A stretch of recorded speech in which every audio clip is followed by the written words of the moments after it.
Salut Basile, Salut Julien, comment ça va? très très bien, matinal, et je te remercie d'avoir calé ce podcast si tôt. Donc j'espère que tu t'es bien entraîné, j'ai vu que tu avais une routine matinale, donc content de faire ce podcast avec toi pour démarrer la journée. Bah, écoute, merci à toi de me recevoir. J'ai appris par des sources sûres que tu avais une courte nuit à cause du boulot, donc j'espère que ça va aller de nos deux côtés. Ça va aller, et j'espère également, parce que tous les deux on a quelques difficultés avec les formats d'enregistrement. Donc Mhm. j'espère que tout se passera bien sur ce podcast-là et que tout ira nickel. J'espère aussi. Basile, est-ce que tu peux te présenter un petit peu aux auditeurs? Ouais, bien sûr. Alors, je m'appelle Basile Vierne pour les intimes sur LinkedIn. Je viens d'un background un petit peu décousu, monde de la nuit, marché, restauration, etc. Après, j'ai fait un petit détour par l'armée et après l'armée, je suis tombé dans le côté sales, tech, startup. J'ai été un petit peu forcé de tomber là-dedans puisque je cherchais du boulot au moment du Covid.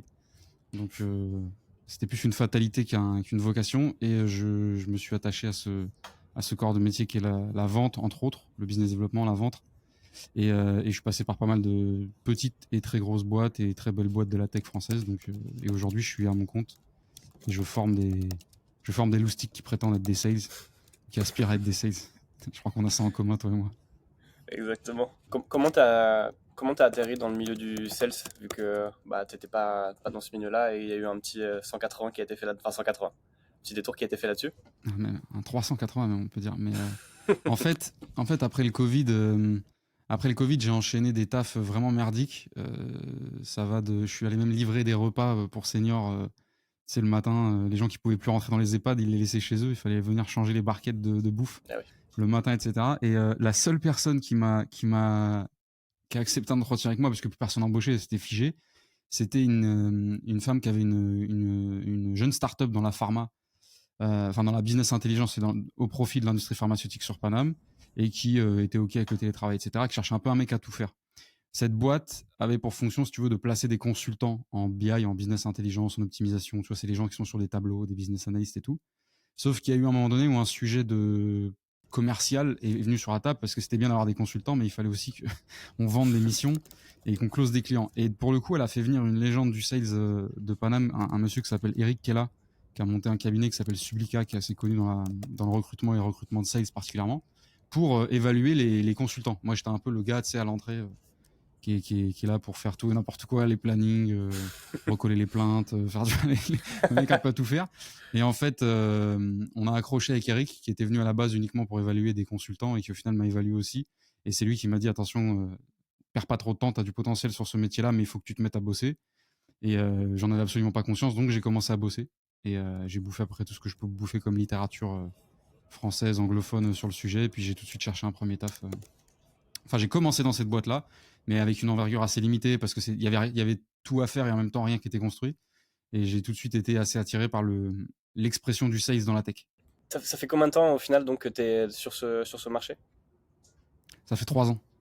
3 ans. Quand tu arrives dans le sales et qu'on te dit bah, il va falloir que tu te formes, tu commences par quoi en fait? Parce que je me dis, ce parcours-là, un peu de Du lancement, combattant. ouais, ou du combattant, mais j'allais dire de ramp-up. Toi, tu l'as fait, on l'a tous fait, mais quelqu'un qui va arriver un petit peu comme toi, c'est quoi les différentes étapes par lesquelles bah, toi t'es passé et on risque de passer aussi? Ouais. Je pense que c'est la question. C'est la meilleure question. Il y a peut-être pas une méthode magique. En gros, moi, j'ai fait un peu, tu sais, de manière très naïve, avec zéro connaissance du milieu.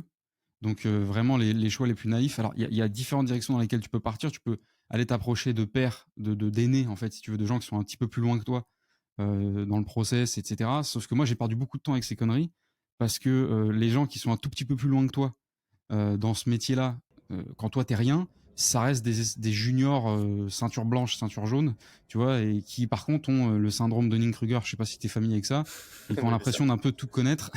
Et en fait, j'ai perdu énormément de temps avec ça. Heureusement, j'ai eu un petit radar qui s'est allumé, qui s'est dit oula, en fait, tout le monde me disait tout et n'importe quoi dans cette phase de truc. Et j'ai eu une chance assez forte de tomber sur deux gars assez tôt dans mon ramp-up.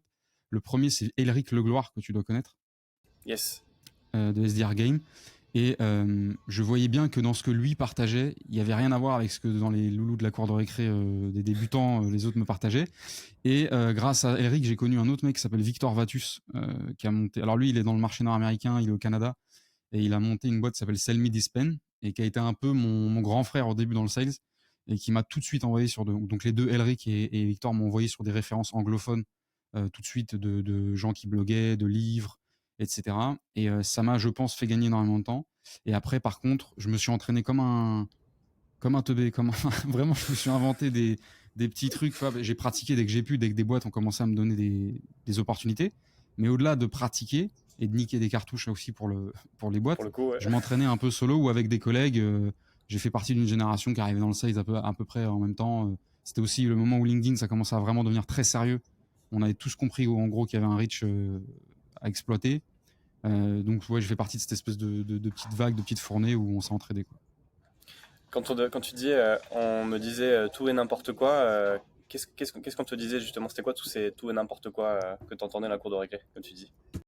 Bah, c'est un pattern qui revient dans beaucoup d'autres disciplines. C'est quand on te parle que de tips, d'astuces, de hacks, de raccourcis, de méthodos. Tu sais, il y a un infopreneur qui s'appelle Tugan Barra, je sais pas si tu connais, qui dit Google Proof, c'est-à-dire des méthodos que n'importe quelle personne avec 2 de QI peut comprendre. Alors au début, c'est très cool parce que tu te dis, ah super, je vais pouvoir mettre le pied à l'étrier assez rapidement. Et puis au bout d'un moment, tu te dis, mais attends, ça peut pas être que ça quand même, ce métier. Ça peut pas être que des refs que n'importe quel enfant de 2 ans comprend. Donc c'est un peu ça, c'est un peu la quête du hack éternel. Et de par d'autres disciplines que j'ai pratiquées dans ma vie, j'avais déjà une assez grosse aversion à ça. Si tu veux, j'étais déjà assez allergique au côté facilité, raccourci, surtout quand tu te dis que des mecs font des deals à 200, 300 K tous les jours. C'est pas parce qu'ils ont le hack dernier à la mode qu'ils ont trouvé dans une page de magazine ou qu'un mec a dit dans un podcast. Je pense que ça C'est vient plus clair. du charbon et de l'entraînement. Après, c'est très intéressant de voir. Et en fait, ces mecs-là, là, dont je te parlais, la cour de récré, ne parlaient que de ça.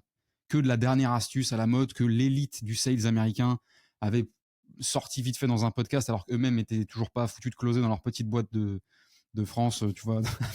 Et donc, il y avait un gros déséquilibre entre les propos qui étaient portés et la réalité des mecs qui tenaient ces propos. Et c'est pour ça que j'ai très vite coupé. J'ai essayé de passer vite à autre chose, quoi. Moi, ce que je vois surtout sur le marché français, c'est que j'ai l'impression que personne n'y connaît rien en vente et que tout le monde essaye un peu de bricoler. Et dès que tu vas trouver un truc qui va marcher, les gens, ils vont pas avoir forcément l'intelligence commerciale de se dire, attends, ça va marcher parce que c'est ce contexte, telle boîte, telle cible et tel, peut-être enfin, tel événement qui a permis Mm. que ça a fonctionné. Et vu que personne ne sait analyser, tout le monde va se dire, allez, je vais prendre ce truc-là et je vais le dupliquer dans mon business ou dans mon activité.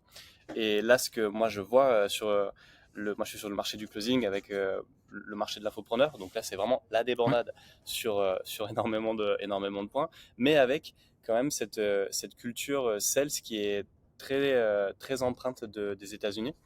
Et donc c'est très bien, mais la manière de vendre, et je crois qu'il y a un point sur lequel on va peut-être se rejoindre, la manière de vendre à l'américaine, elle comporte aussi des choses que tu ne peux pas dupliquer en France, notamment, et ça c'est quelque chose que les jeunes infopreneurs et les jeunes sales, un peu en mode loup de Wall Street, ont un peu du mal à comprendre, toute cette idée autour il faut leader l'échange, et il faut être en ouais. posture un peu alpha, tu vois, un peu genre Mhm. dominant pour aller favoriser un bon, euh, un bon closing.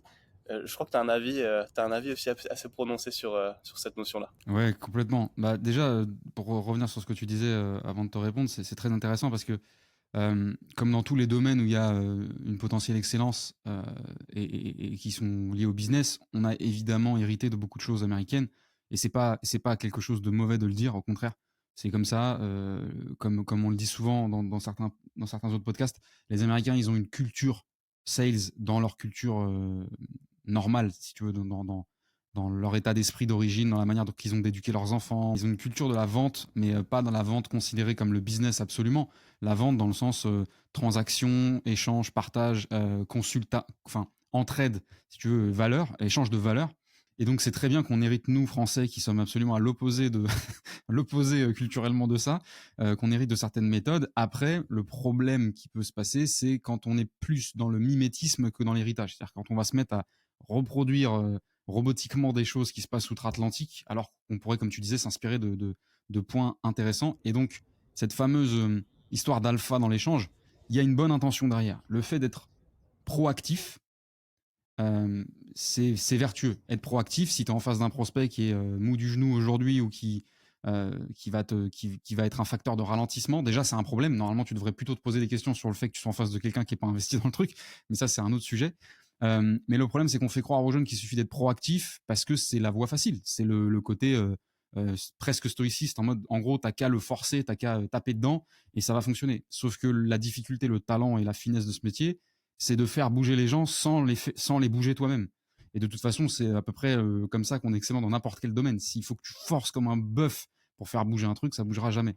Et Donc sans complètement. Ouais. tomber, parce que je suis aussi très allergique au côté manipulation, persuasion, on est presque des X-Men, les sexes. C'est l'impression que Bientôt, ouais, c'est on des est Jedi, pardon. des Jedi de la persuasion bientôt, ouais. C'est ça. Mais en fait, tu sais, c'est comme le leadership, etc. C'est d'arriver à mettre les gens en mouvement uniquement grâce à ce qui est en eux et à ce qu'ils vont, à ce que tu vas leur faire dire, à leur faire répondre et à solliciter chez eux. Après, parfois, pour être très honnête avec toi, Julien, je pense que tu me rejoins aussi là-dessus. Parfois, on peut mettre un petit coup comme ça pour enclencher tu sais, le store dans le rail parce qu'il n'est pas bien mis, mais c'est ponctuel et c'est toujours avec conscience que des fois on force un petit peu pour voir ce que ça donne. Faut jamais hésiter à tester. Mais ce côté prédominant de l'alpha, du sales qui t'arrache la tête et qui t'emmène, là, le côté à l'américaine pure. En fait, les Américains, ils marchent comme ça parce que 50% de leur population sont littéralement des couilles molles, je pense, et sont habitués à être leadés par tous les gens qui les entourent. Mais une grande partie de leur population est de toute façon suiveuse, mais c'est aussi parce que ça a un rôle de divertissement, d'agir de la sorte dans leur culture, dans leur population. Mais cette espèce de jeu, il est adéquat, il marche avec leur population, avec leur langue, etc. En France, il peut fonctionner quand tu es au puce de Saint-Ouen, mais ça marche un peu moins bien quand tu es en cold call avec le RH de tel groupe, de tel groupe. Donc voilà, donc il faut transposer des choses qui sont valables en France et pas se dire que le sales, c'est tordre le bras d'un prospect le plus fort et le plus dur possible et que c'est comme ça qu'on réussit. Au contraire, en fait. Le moins on a eu de préhension sur le prospect, le plus on l'a fait naturellement avancer, au plus on a un sales, pour moi, de qualité. Ouais, du coup, Et ça, pour le coup, excuse-moi. ça me fait penser au principe de réactance et beaucoup au nudge selling. Nudge selling, du coup, qui est l'art Ouais, justement d'aller créer en fait ces impulsions, mais il faut que ça vienne en pression interne du côté du prospect. Je rebondis exactement. juste sur un truc que tu as dit, c'est il faut forcer pour mettre pour remettre le rail un peu enfin le train sur le rail. C'est pas forcer justement, je trouve que c'est un peu challenger, confronter ou mettre un petit Ouais. push qui va être cet électrochoc. Et pour autant mettre un électrochoc, c'est pas forcer, au contraire, c'est juste faire prendre conscience à quelqu'un qui va peut-être se voiler la face ou se cacher derrière une petite couche égotique, Mm. derrière le mais tout va bien, j'ai aucun problème, etc. Et que si on se contente justement d'être, nous, en tant que sales, un peu mou du genou, justement, on se fera dépasser par ces Ouais. histoires que beaucoup de personnes se racontent. Basile, t'as une approche, enfin, non, t'as une attitude et une posture, je trouve, quand même très rouge dans le profil disque. Ouais. Donc je me dis que quand tu es arrivé sur le marché du sales, bon, il y a quand même des choses peut-être inconscientes qui ont dû s'appliquer rapidement. Mais c'est pas le cas de tout le monde. C'est quoi pour toi les bonnes qualités d'un sales et comment on les développe quand on les a peut-être pas naturellement? Ouais, c'est une bonne question. Alors, je vais me permettre un détour par l'univers vaste et infini de la personnalité et de la psychologie. Pour une raison, et d'ailleurs c'est ce qui m'a énormément aidé, c'est que dans ma carrière assez tôt, je suis passé par une entreprise qui s'appelle Assess First, qui est une merveilleuse boîte de la tech française qui propose une solution pour évaluer les gens sur leur personnalité, pour les recruter à des fins de recrutement. Donc c'est une boîte de l'industrie du recrutement. Et en fait, c'est là que j'ai appris que, alors, tu vois, tu parles du disque, etc. Évidemment, tous les schémas sont intéressants à utiliser, à exploiter pour faire comprendre des choses. Et je suis rentré un peu plus loin dans le monde de la personnalité grâce à cette entreprise et j'ai découvert qu'il y avait beaucoup plus de complexité, de nuances que ce que veulent bien nous faire croire les disques, les MBTI, etc. Et parce que j'avais peur justement de ce côté rouge un peu, enfin peur. J'étais en appréhension avec ce côté rouge un peu dominant. Et en réalité, il faut savoir que les traits de personnalité qui sont marqués chez quelqu'un, déjà sont assez limités, mais ça ne correspondent pas à l'entièreté de la personnalité de l'individu. C'est-à-dire qu'il y a les traits très marqués, mais il y a aussi des traits qu'on peut mobiliser. Et mobiliser, c'est vraiment le truc que tu as dans ton catalogue d'armes sur tel jeu et que tu sors que en dernier recours ou que dans des situations très spécifiques. Et c'est pour ça qu'il faut pas se limiter à ce côté, voilà, que moi je suis dominant, moi je suis en retrait, etc. Donc ça, c'était juste pour faire un petit crochet par la perso, pour pas que des gens qui soient soit pas dominants du tout, soit dominants, se disent, oh là là, je suis foutu, je vais pas pouvoir faire tel job.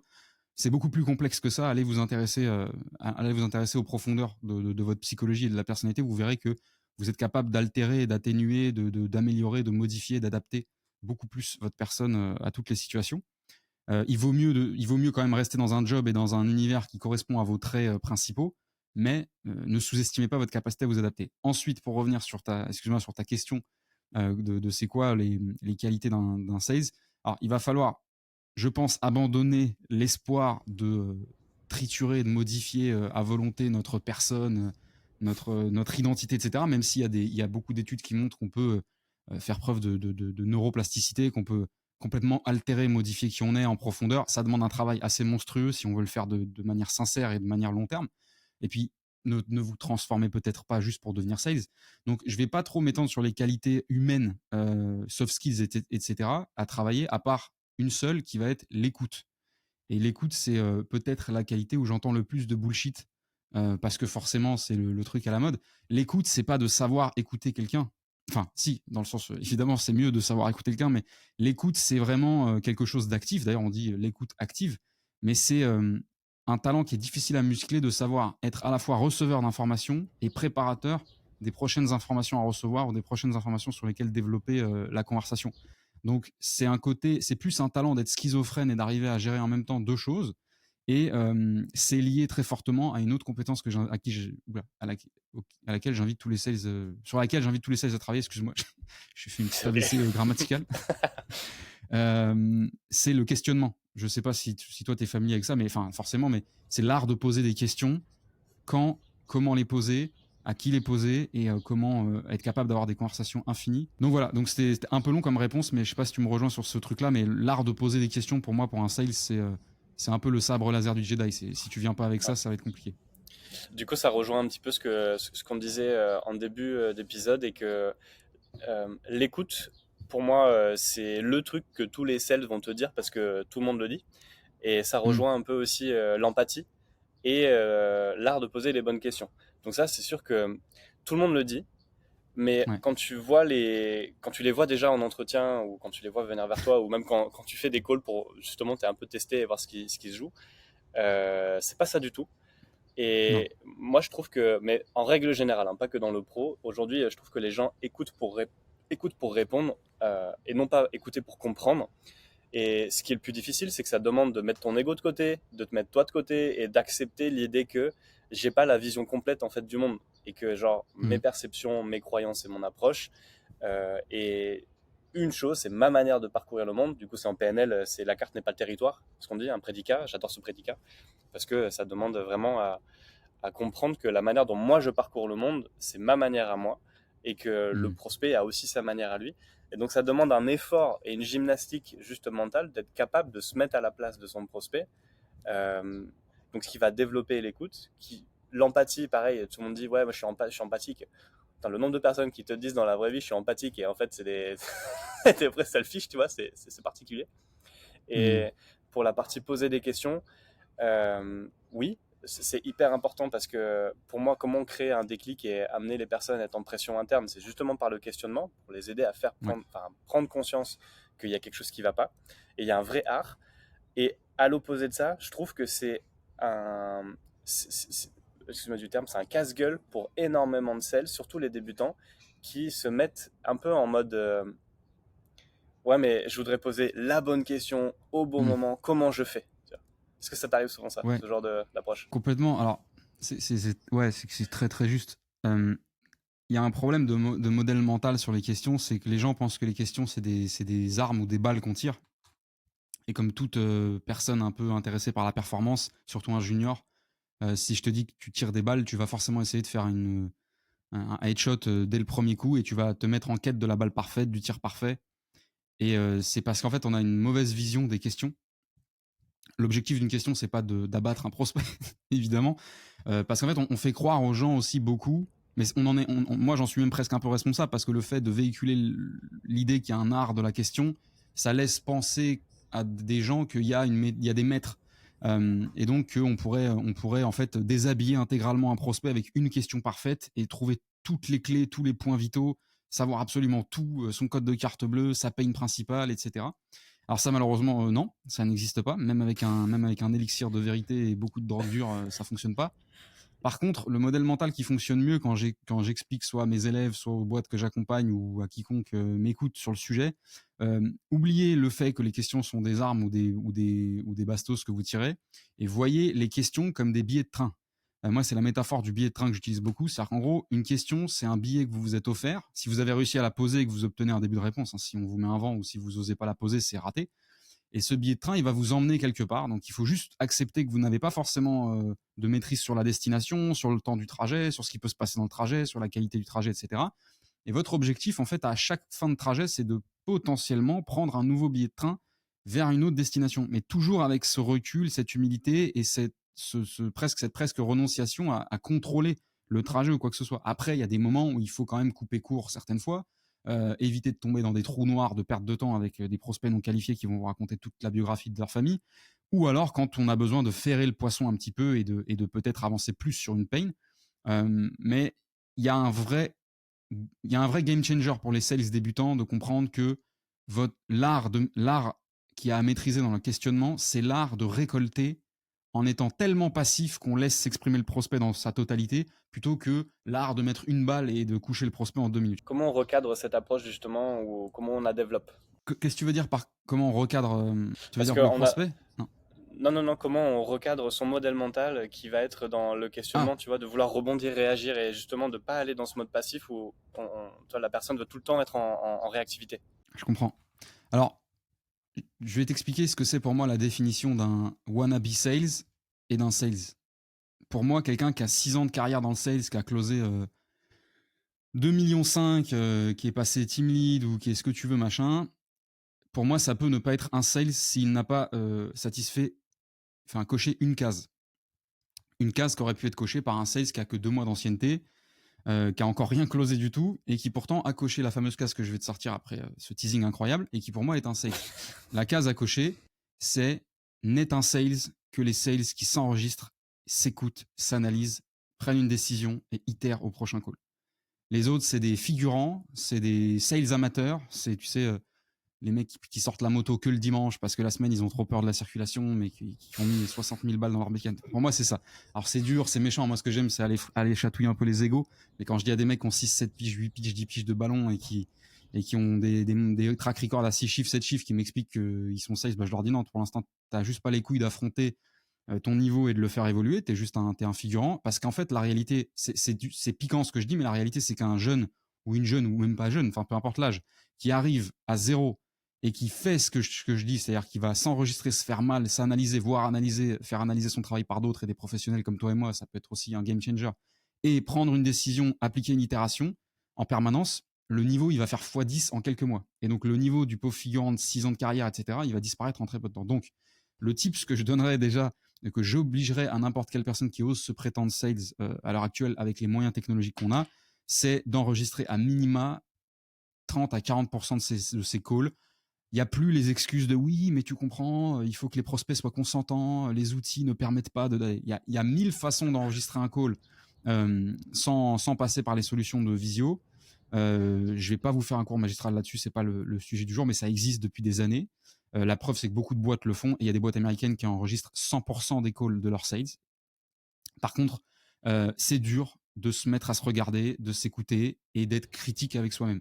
Par contre, ça s'éduque, donc il faut commencer à le faire. Donc j'ai plus la teneur exacte de la question, mais Est-ce que je peux, pour recadrer, si voilà. est-ce que je peux Vas-y, rebondis. rebondir Ouais. sur... ouais, est-ce que Bien je peux sûr. rebondir sur un truc, Basile? C'est ok de s'écouter et de s'analyser. Comment tu peux conseiller de s'analyser correctement, puisque je ne sais pas ce que je ne sais pas. Donc un sales qui a peut-être pas, par exemple, je sais pas, tu vois, dans une startup où je sais pas, le founder c'est une vraie quiche en sales, il recrute son premier sales, il a jamais vendu et du coup il pourra pas du tout l'expliquer. Un sales qui est un peu livré à lui-même, qu'est-ce qu'il doit regarder en priorité avec son niveau de conscience à lui et qui peut déjà, tu vas l'aider à progresser. Ouais, très bonne question. Moi, j'ai confiance dans le bon sens. Donc, pour aller dans un niveau très rudimentaire d'analyse, tout ce qui vous fera tiquer, normalement, est un bon signal. ticket, c'est pas un drame, mais normalement, tout le monde est capable de se rendre compte qu'on a coupé la parole. Tout le monde est capable de se rendre compte qu'on a maintenu un temps de parole beaucoup trop élevé quand on est dans un échange de découverte avec un prospect qui est censé, lui, être majoritaire dans l'échange. Tous ces trucs un peu évidents. Ça a l'air bête parce que tu vas me dire, oui, mais du coup, tout le monde sait ça qu'il faut pas le faire. Bah, je prends 100% des calls des sales qui vont faire un call sales aujourd'hui. Dans 99,9% des calls, tu auras les fautes majeures de base qui vont être couper la parole, sursaturer la bande passante de parole, faire exactement ce que tu as dit plus tôt, écouter pour réagir et pas écouter pour comprendre. Moi, j'adore dans un call quand je vois le sales qui, une fois la phrase du prospect terminée, laisse un blanc, pas parce qu'il a appris dans un livre de magie noire du sales que laisser des silences, c'était incroyable comme technique de manipulation, mais il laisse un blanc parce qu'il est encore en train de process la phrase qui vient d'être prononcée et qui veut être sûr de la capter. Parce que le blanc ne crée aucun malaise tant qu'il y a une vraie relation agréable. Donc bref, voilà. Donc je pense que déjà, il faut se faire confiance sur son bon sens élémentaire. Par contre, ta question est très légitime sur comment on fait pour monter en compétence.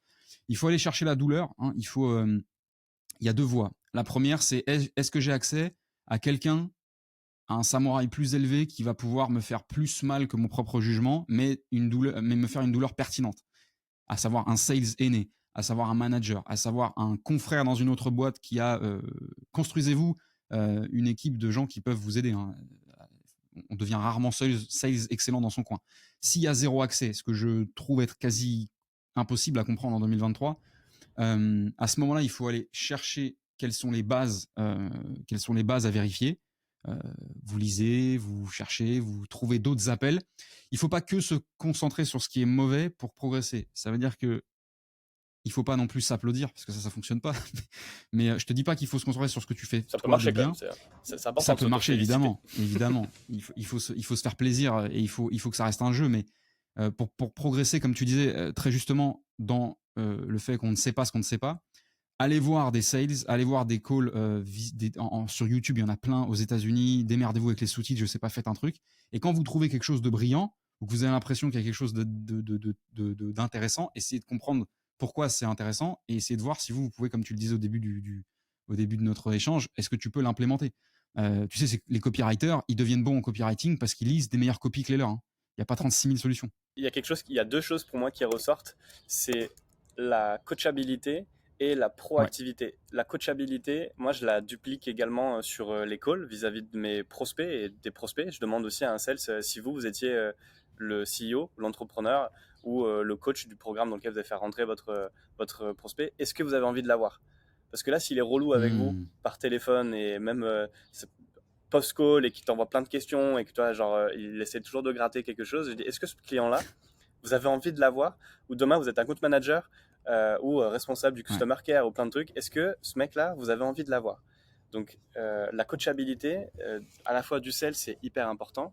Bon, aujourd'hui, je prends pas de sales qui ne sont pas coachables, qui arrivent en mode moi, je sais tout, j'ai déjà X années d'expérience ou j'ai closé pour tant de trucs, j'ai fait X chiffre d'affaires en tant de temps, tu sais, genre en mode king du game. Donc, et ça arrive, hein, des sales me disent ouais, bon, je suis très bon en closing et je viens juste chercher en fait 1 ou 2% de conversion de plus. Ok, bon, c'est trop aimable à toi. Trop aimable à Merci toi. de cet honneur. Voilà. Et ensuite, il y a la proactivité où tu le dis très bien, même en chatouillant un peu les égos, mais sortez-vous les doigts, quoi. Il y a aujourd'hui zéro possibilité de ne pas progresser en sales avec le nombre de personnes qui délivrent des conseils au quotidien comme toi, comme je pense à Scalesia, je pense à même ce que Guillaume Moubèche a fait est incroyable, toute la valeur et le contenu que ces gens-là, tu vois, distribuent. Donc c'est pas possible aujourd'hui de ne pas progresser. Je pense qu'en fait c'est juste une question de volonté. Complètement. Et tu fais bien d'insister sur la coachabilité. On en parlait là dans un sans permission, qui est donc le podcast de Yomi et Oussama pour ceux qui connaissent pas, allez découvrir. La coachabilité, c'est pas, tu sais, c'est comme l'empathie, tu disais tout à l'heure, c'est pas une petite étiquette sympa qu'on met sur son cartable en plus pour dire, hey, t'as vu, je suis coachable, je suis écolo, je suis machin, je suis truc. C'est pas tu sais, tout ce qui va toucher au signalement de vertu, comme on dit en français, donc au virtue signaling. La coachabilité, c'est un don. En fait, c'est très simple. C'est les gens qui sont coachables ont un don de l'univers qui leur permettra d'aller 10 fois plus loin que les autres. Et ça sert à rien de simuler la coachabilité parce que ça ne se simule pas en fait. Donc la coachabilité, pour vraiment redéfinir un peu mieux ce que c'est pas juste être OK avec recevoir des conseils, être OK à avoir un mentor, etc. La coachabilité, c'est respirer pour prendre le meilleur d'autrui et l'appliquer comme on vous demande de l'appliquer pour voir si X ou Y est un résultat. Donc en gros, parce qu'en fait, les gens qui sont coachables se rendent pas compte qu'ils améliorent le monde en permanence. Pourquoi ça a l'air bête comme phrase, mais c'est la réalité. Ils rendent service à tout le monde, les gens coachables, et y compris à eux en direct. Hein. Évidemment, c'est les premiers bénéficiaires. Si toi, tu es un coach, et que moi, je prétends vouloir être coaché, ouais, je viens chercher mes 2%, mais je suis déjà une ceinture noire, 8e dan, mais je viens chercher mes 2% parce qu'en réalité, en fait, je fais pas mes objectifs, mais je te le dis pas. Et que moi, je suis pas coachable.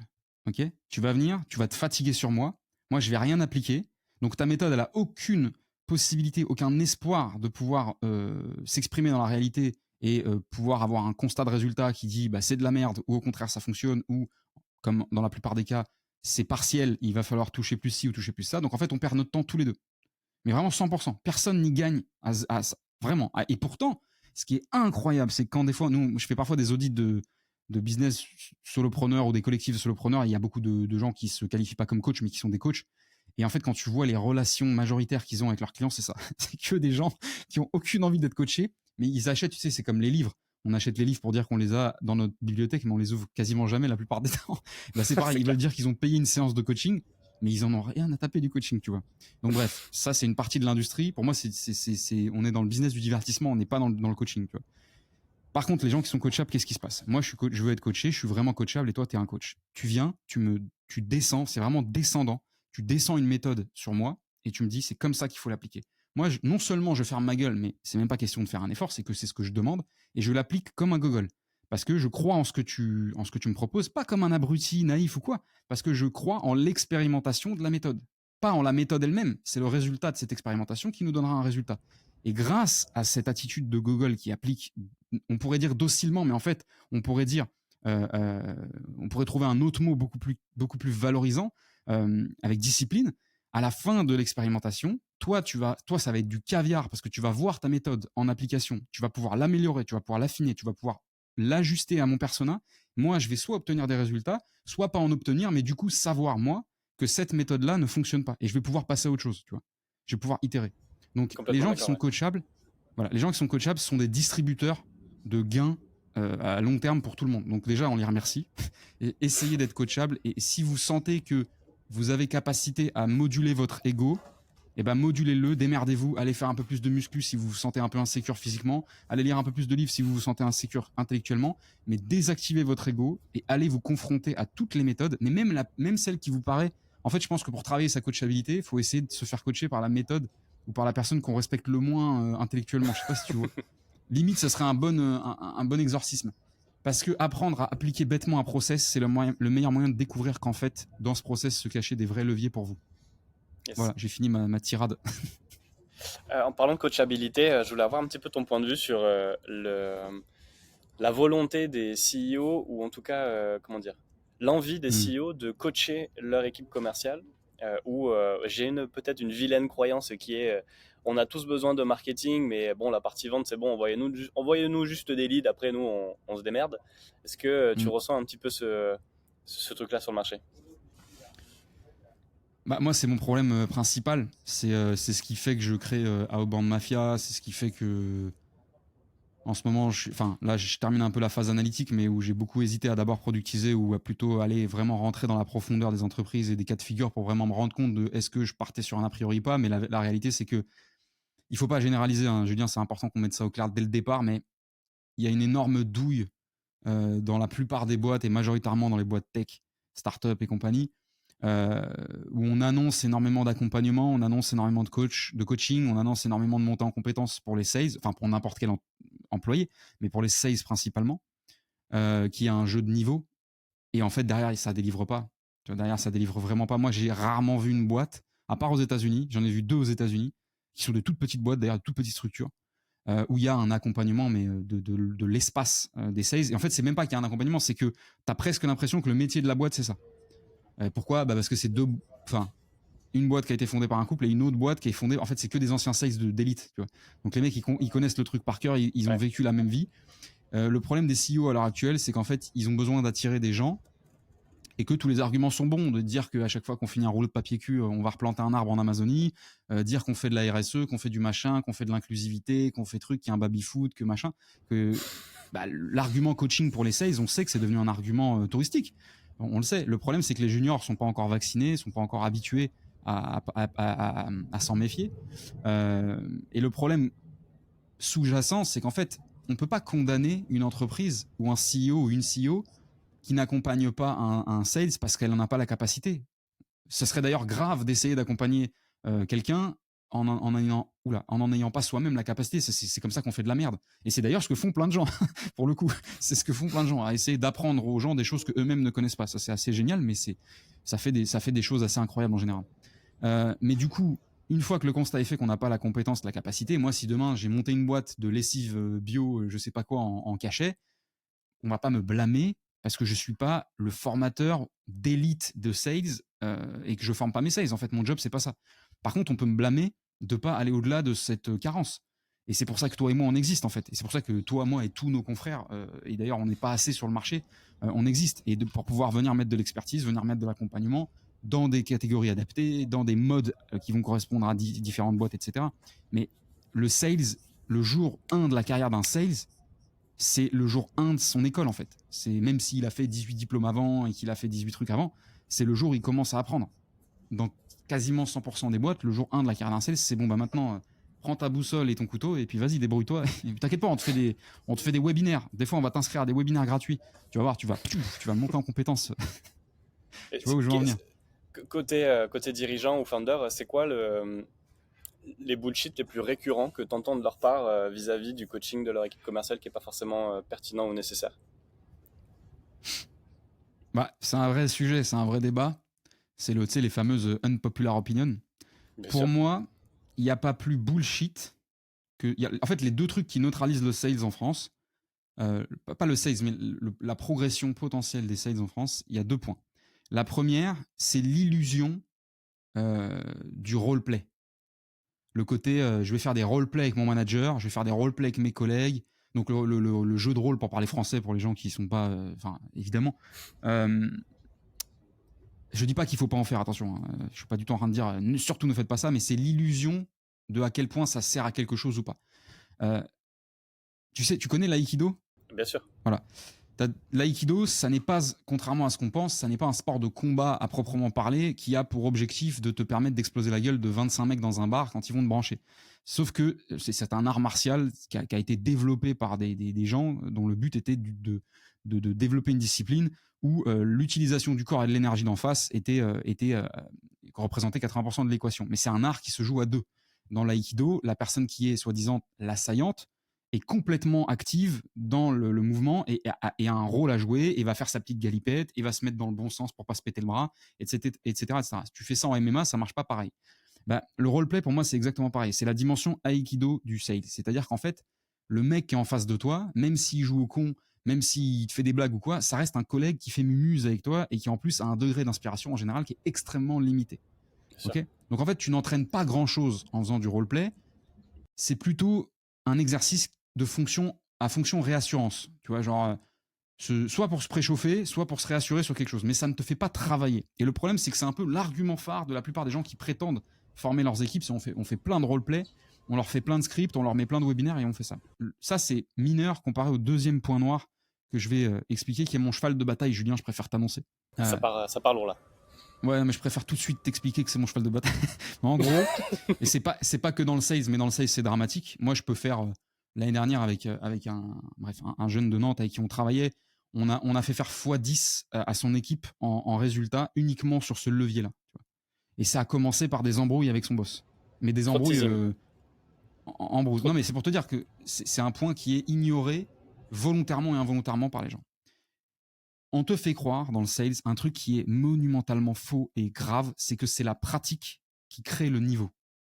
Alors, qu'on se mette d'accord tout de suite. La pratique est indispensable à toute discipline qui se veut progresser et qui se veut soutenir une montée en compétences. Si vous ne pratiquez dans les conditions réelles jamais, vous n'augmenterez jamais votre niveau. Mais, et c'est compliqué à comprendre, ça n'est pas la pratique qui permet au niveau d'augmenter. La pratique est un ingrédient indispensable à laisser croître votre niveau, mais le terreau, le moment où vous modelez, où vous bâtissez, où vous construisez, où vous déconstruisez votre niveau, ça n'est pas la pratique, c'est l'entraînement. Je viens sur l'entraînement dans 2 secondes, mais pour donner une métaphore que tous les go muscu vont comprendre, c'est comme si je te disais que la pratique, en gros, c'est, tu vois, le sommeil, l'importance du sommeil et de la récup dans la muscu. Ouais. Et ben, la pratique, c'est ça. La pratique, c'est indispensable. Si vous enlevez la pratique, vous neutralisez tous les efforts fournis. Mais si vous n'allez pas soulever des charges lourdes de manière régulière, modérée aussi par rapport à votre organisme, intelligente et espacée suffisamment intelligemment à la salle, vous n'aurez aucun résultat. Et on fait croire à des bizdev et à des sales qu'en se fracassant la gueule avec leur petit niveau de débutant dans la pratique, ils vont augmenter leur niveau. Et il y a un phénomène qui justifie ça, c'est parce qu'en fait, c'est normal, ils se confrontent à une réalité et ils prennent des réflexes défensifs pour s'améliorer. Et les meilleurs d'entre eux parviennent à quand même bâtir une certaine stratégie. Sauf que ce qu'ils ne comprennent pas, c'est que leur niveau d'évolution est d'une lenteur monumentale comparé à s'ils s'entraînaient. Et en plus, va rester assez contraint dans un niveau... Enfin, il va rester assez bas en soi par rapport à leur vrai potentiel. L'entraînement, c'est ce qui se passe en dehors du stade. C'est ce qui se passe en dehors de la lumière et c'est ce qui se passe avec vous et vous-même. Et tout le monde le sait et tout le monde le dit. Le easy day, le jour facile chez les champions, c'est le jour du match, c'est le jour de la compète, tu vois, c'est le jour J. Et ben pour les sales, ça doit être pareil. Le jour facile, ça doit être le jour de la pratique. C'est le jour du call, c'est le jour du cold call, c'est le jour du meeting. Là où ça doit être hardcore, régulier, discipliné, pénible, progressif, c'est l'entraînement. Le sous-marin qu'on voit pas, tu sais, la fameuse partie submergée de l'iceberg, ce qu'on voit pas, c'est l'entraînement. Et ben, l'entraînement, évidemment, dedans, tu pourras retrouver du roleplay, des trucs comme ça, mais c'est ce qui est inexistant dans la vie de 80% des sales. Je sais pas toi comment tu le vis avec les gens que t'accompagnes. C'est ce que j'allais te demander justement. Qu'est-ce qui fait partie de l'entraînement dans ce que tu partages? Moi, ce que je vois surtout, c'est que ça va mener sur une autre question après. Donc, si tu arrives à retenir les deux, c'est tant mieux, parce que moi, j'ai oublié la première déjà. Vas-y, faisons ça. La deuxième question, c'est qu'est-ce que tu penses des écoles de sales qui, en fait, mettent sur le marché, tu vois, et vont former avec une certaine limite à un moment. Moi, tu vois, je suis sur la partie formation de closer, donc c'est encore plus compliqué peut-être que des boîtes comme Iconoclast, Rocket School, etc., où il y a des partenariats et tu vas pouvoir vite les confronter sur du terrain. Là, on est sur un marché où le mien encore plus, parce que déjà la pédagogie commerciale, c'est quelque chose qui est quand même sensationnel. Savoir faire, c'est une chose, mais savoir faire, surtout à des personnes qui, tu vois, des fois n'ont pas du tout le même... la même avancée commerciale, c'est aussi complexe. Ouais, complètement. Et c'est un peu le chat qui se mord la queue parce qu'au final, tout le monde se plaint de la qualité des commerciaux. Ouais, on trouve pas des bons sales sur le marché. Déjà, commence à bien les former aussi toi-même. Et puis après, t'arrêteras de vouloir des players directs. Mais donc, en fait, c'est un peu le chat qui se mord la queue, tu vois. C'est comment on peut justement appuyer sur cet entraînement. C'est quoi les meilleures pratiques? Alors, je vais donner encore une fois un modèle mental qui, j'espère, va aider beaucoup des gens qui écoutent ton podcast et j'espère que tu me donneras ton avis dessus. Moi, ça a été mon déclic, hein, donc c'est pour ça que j'ai bâti mon activité autour de ça. Je sais pas si tu fais de la musique ou du sport un peu athlétique, Julien. Je vais me faire tacler, mais moi je fais du crossfit. Par l'ego muscu, je vais me faire tacler. Ouais. Non, pas du tout. Mais je réfléchis à si mon modèle s'applique au crossfit. Je pense que oui. Pas vraiment, mais on va quand même le rapprocher. Donc, le crossfit. Sinon, prends un truc qui Non, mais c'est hyper intéressant parce que le crossfit, quand j'entends crossfit, moi, il y a une notion. C'est comme certains trucs comme le triathlétisme, etc. C'est la notion de complétude, d'être complet. Tu sais, de pas être spécialisé, mais d'être fonctionnellement complet. Ouais. Donc, le modèle mental pour y venir et pas faire trop long. Ah, par contre, j'ai pas capté ta deuxième question. Il y en avait qu'une là pour l'instant. Qu'est-ce que tu penses de la pédagogie et des écoles de commerce? Ah oui, c'est vrai. Ok. Excuse-moi. Ouais. Je démarre sur le modèle mental et après je fais demi-tour. Dans la musique, comme dans l'athlétisme, on va prendre l'athlétisme comme métaphore de base, mais vous verrez qu'on va se raccorder au CrossFit pour notre ami Julien. On ne peut pas progresser en apprenant directement la musique, un morceau ou à faire un 400 mètres. En fait, quand on vient apprendre à l'athlétisme, de peu importe quelle est la spécialité visée, on ne commence pas par travailler cette spécialité. C'est impossible. En fait, on va juste mourir si on fait ça. Et je pense que dans le CrossFit, alors le CrossFit c'est différent parce que bref, je suis pas sûr de réussir à raccorder la métaphore, mais il y a ce côté. Je sens que ça te challenge Le Non, non, CrossFit, non, mais il te en fait, challenge. je vois déjà la destination, je vois déjà comment m'y raccrocher à la fin, mais c'est le début qui va être plus complexe. Donc, restons sur l'athlétisme et la musique pour pas être trop décousu. Euh, Il y a un mot qui est magique, et à partir du moment où vous l'implémentez dans votre cerveau, peut-être que vous le connaissez pas, parce que c'est de moins en moins utilisé, mais que, en tout cas, moi, c'est quelque chose qui a fait partie de ma vie, parce que j'ai un jeune frère qui a été musicien, et qui m'a cassé la tête toute notre enfance et notre adolescence avec son piano à apprendre et à travailler, en faisant ce qu'on appelle, et vous le faites aussi en athlétisme pour les gens qui s'entraînent vraiment, des gammes. Les gammes en musique et en athlétisme, ce sont des mouvements, des répétitions, des, des petits exercices compressés qui sont insupportables tant ils sont réduits, tant ils se font en boucle et tant ils sont simples. C'est le travail de la mémoire musculaire, c'est le travail de la proprioception, c'est le travail de l'oreille, c'est le travail de l'habitude, c'est le travail du rythme, c'est le travail du délié. Peu importe la complexité de l'instrument que vous pratiquez, c'est pareil chez les chanteurs, chez les gens qui travaillent avec leur voix. Mais en athlétisme, ça va être le travail du déplié de genou, ça va être le travail du brossage de la piste avec le pied, etc., etc. Ça va être J'ai le la CrossFit. solidification. J'ai le Vas-y, vas-y, CrossFit. vas-y. Pour aller par exemple apprendre son premier marché sur les mains, tu vas avoir Ouais, juste déjà le premier mouvement où voilà. ça va être de basculer contre le mur en fait. Pas marcher, juste basculer contre le mur. Ensuite, ça va être par exemple de se mettre contre le mur et juste de, par exemple, faire un pas en avant. Et que de ça.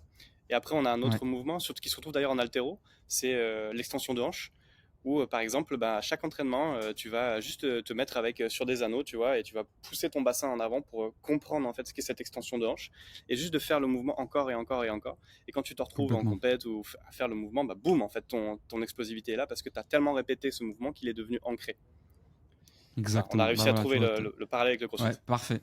Parfait. Alors, attention à mettre une nuance, c'est que la différence entre les gammes et les exercices progressifs qui t'amènent à potentiellement atteindre le niveau qui est l'objectif, qui peuvent se ressembler très fortement, c'est que les gammes, une fois qu'on a commencé à les faire, on ne les arrête jamais.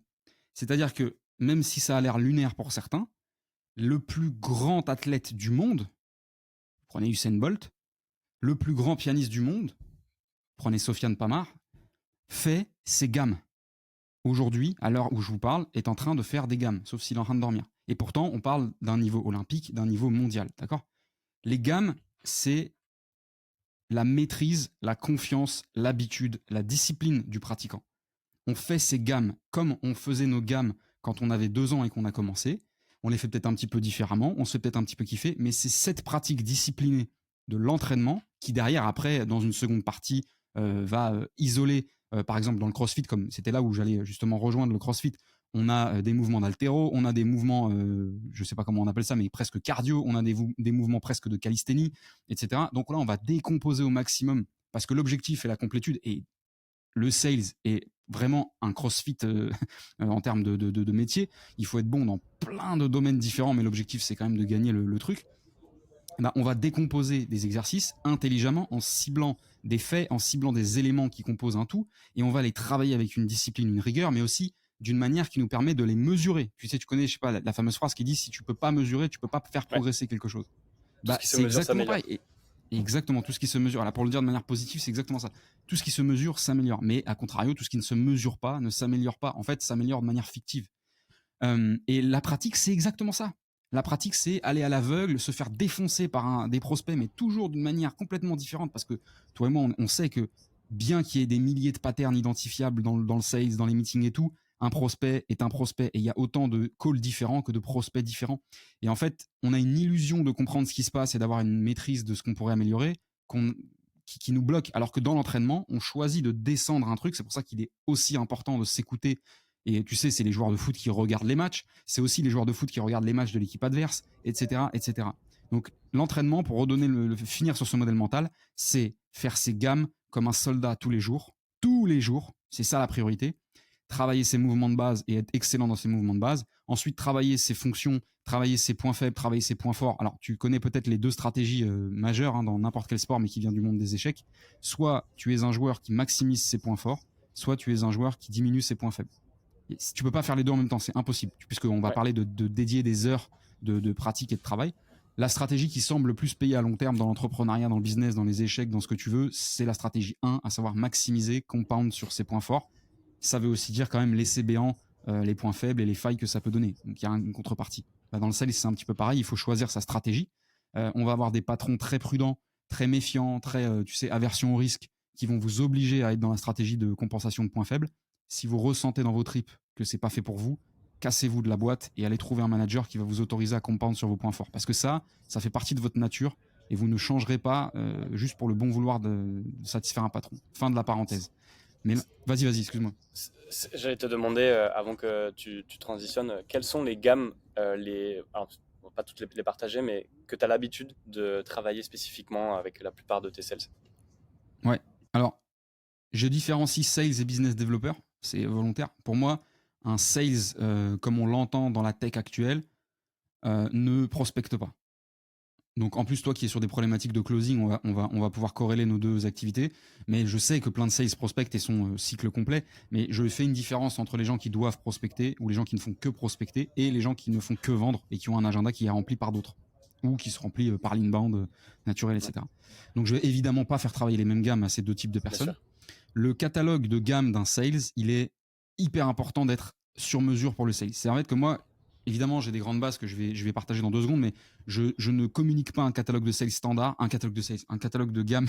Enfin, je ne communique pas un programme d'entraînement standard comme ça, un sales qui me dit ouais, je suis dans telle industrie, j'ai telle taille d'équipe, etc. Je vends tel produit à tel prix. Je vais vraiment d'abord écouter plusieurs calls et parler avec son manager.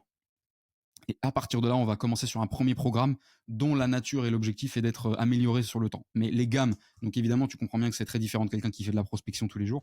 Les gammes, pour quelqu'un qui vend, ça va être de décomposer complètement, mais alors à un niveau de division fort, toutes les phases récurrentes de ces calls. Et s'il y a des phases qui sont, par exemple, tu vois, on va penser à le côté un peu bullshit, icebreaking, ou alors qu'est-ce qui se passe si ça connecte pas, comment on gère les imprévus. Ok, c'est con, mais rien que ça, tu vois, ça peut te mettre dedans. Après, il y a l'icebreaking, il y a le contrat, tu sais que tu vas passer un peu au début, où tu vas mettre du contexte, mais tu vas aussi engager le prospect. Moi, j'engage toujours mes prospects à plein de choses.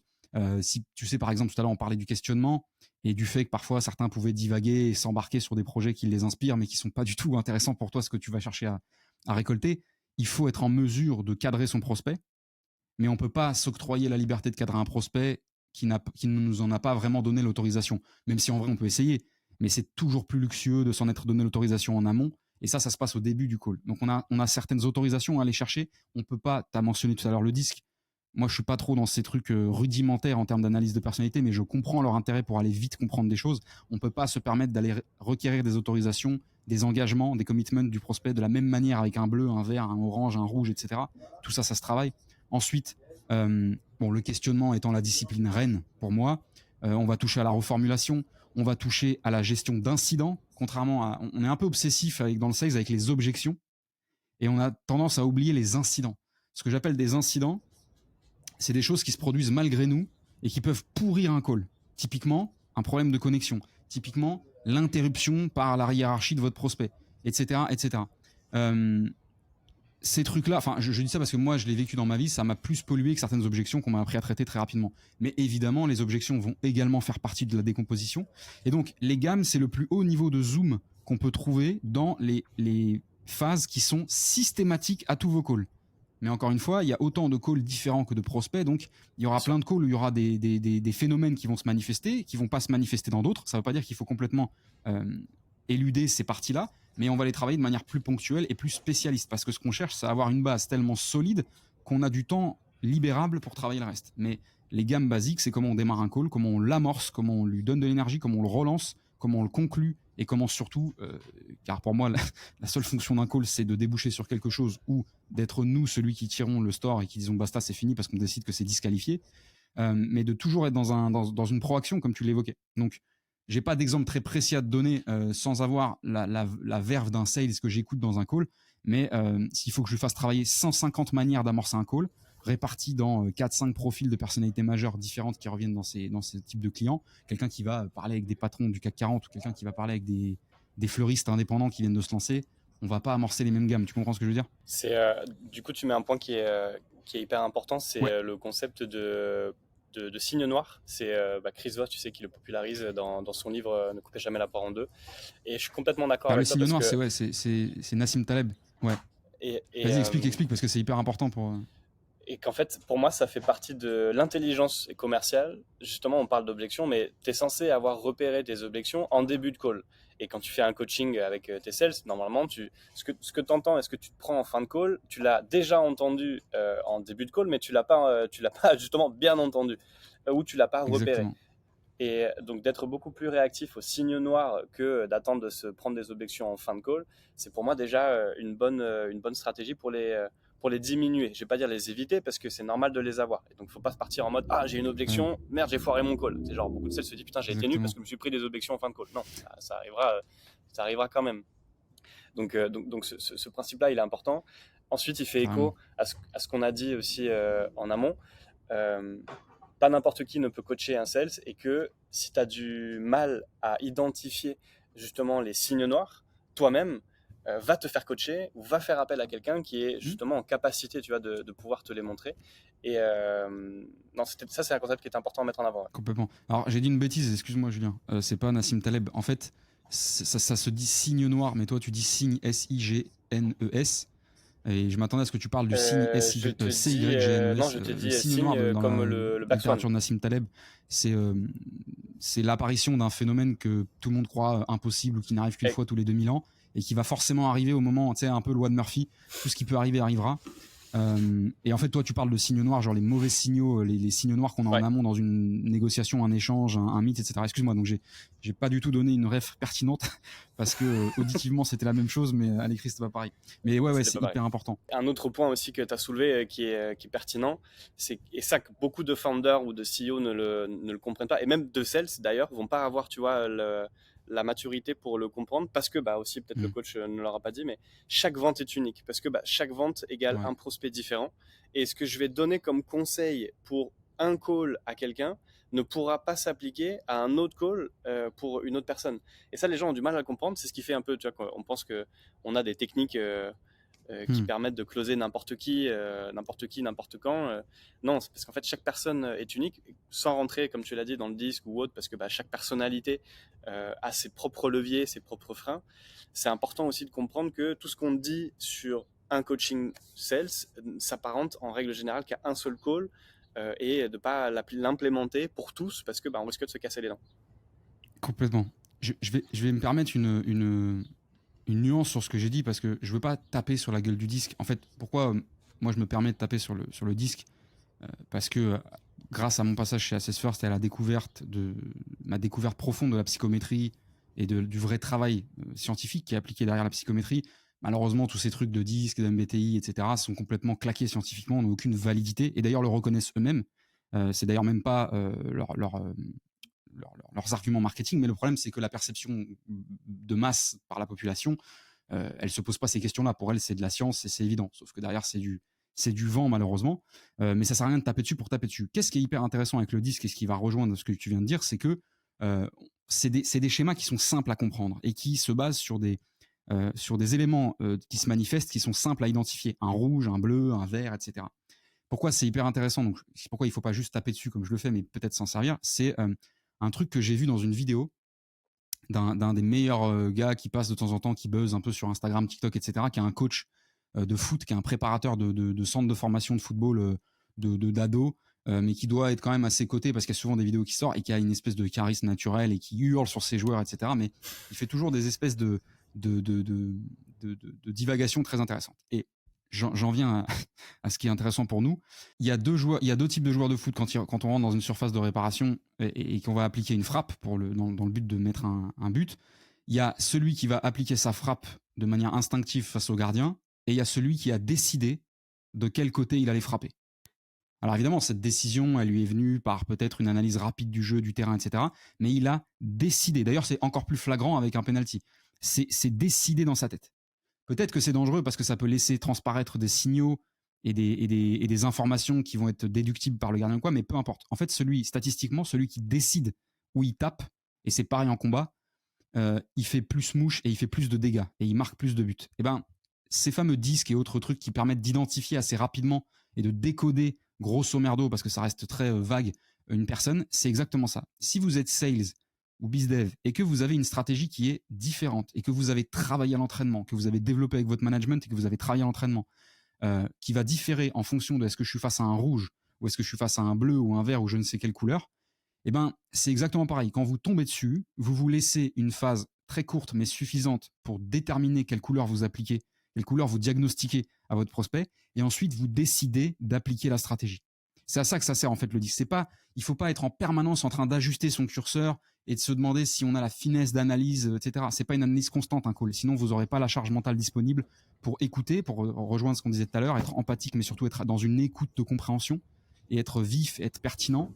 Donc, quand vous entrez dans un call, vous avez tout un tas de paramètres à asseoir. Ça veut dire, en gros, je choisis d'avoir interprété ça. Maintenant, si vous avez un énorme signal fort qui vous dit non, tu t'es trompé, au bout de 10 minutes, bah, vous pouvez rectifier, mais il faut avoir un signal fort. Mais au début du call, votre job, c'est de déterminer dans quelle carte du monde vous êtes.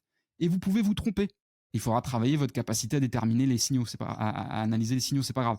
Mais quand moi je rentre dans un call face à Julien ou face à qui que ce soit, ok, ça c'est rouge. J'ai choisi que c'était rouge. L'intérêt de choisir de quel côté je vais frapper, c'est parce que j'ai une stratégie et une qualité de frappe différente en fonction de si c'est un rouge ou un bleu. Est-ce que c'est compréhensible ce que je viens de raconter, Julien? Okay, très clair, et je me permettrai de compléter avec un point qui est, qui est aussi important pour moi, c'est de ne pas tomber dans la mentalisation de sa vente.